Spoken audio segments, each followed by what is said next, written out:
My childhood friend lied to me that he was being bullied at school to get away from me. I once swore that I would transfer schools with my childhood friend, but the day before we were to finalize the transfer, he backed out. His friend teased him. Man, you faked being a punching bag just to get rid of Alice Wiley? That's cold. You two have been thick as thieves since forever. Are you really cool with her going to a new school alone? Shane Page brushed it off. It's just another high school across town. Not a big deal. I'm tired of her always being up my ass. This works out perfectly. I stood frozen outside the door for a long time.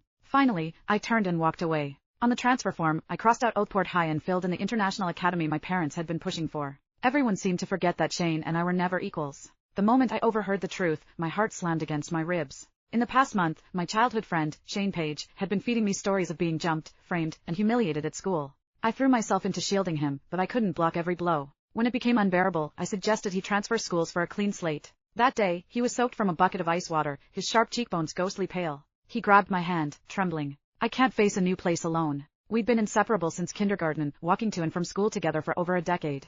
Deep down, I'd been nursing a quiet crush on him. So, in a rush of loyalty, I promised, don't worry, Shane. I'll go wherever you go. But standing outside that private room, I realized it was all a cruel ruse to push me out of his life. Does he hate me that much? Inside, his friend kept talking, Alice is crazy about you. What if she falls for someone else out there? Her? Shane scoffed, as if the idea was absurd. She is so loyal she'd take a beating for me and not even flinch. You think she'd ever stop loving me? His friend muttered, I don't know, but she doesn't seem like someone you mess with.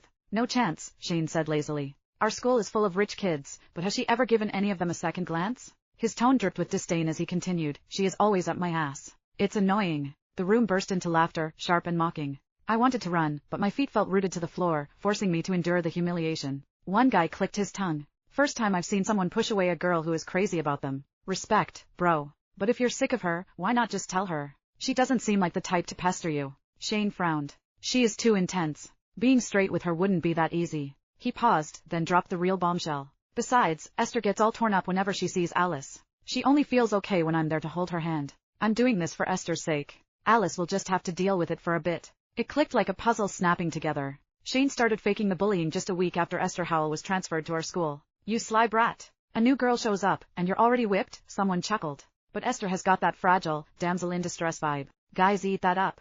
Unlike her, Alice is sharp and always has that icy glare that keeps everyone at arm's length. No matter how gorgeous she is, that's a tough sell. The others piled on, tearing me apart like sharks on a feeding frenzy. Shane didn't stop them or defend me. He even nodded along, agreeing with their jabs. My heart sank into a dark, throbbing abyss. For a fleeting moment, I wanted to knock down that door and demand answers. Why did he lie? Did he feel even a flicker of guilt watching me get hurt for him? Did our years of friendship mean nothing? But my mom's words echoed in my mind.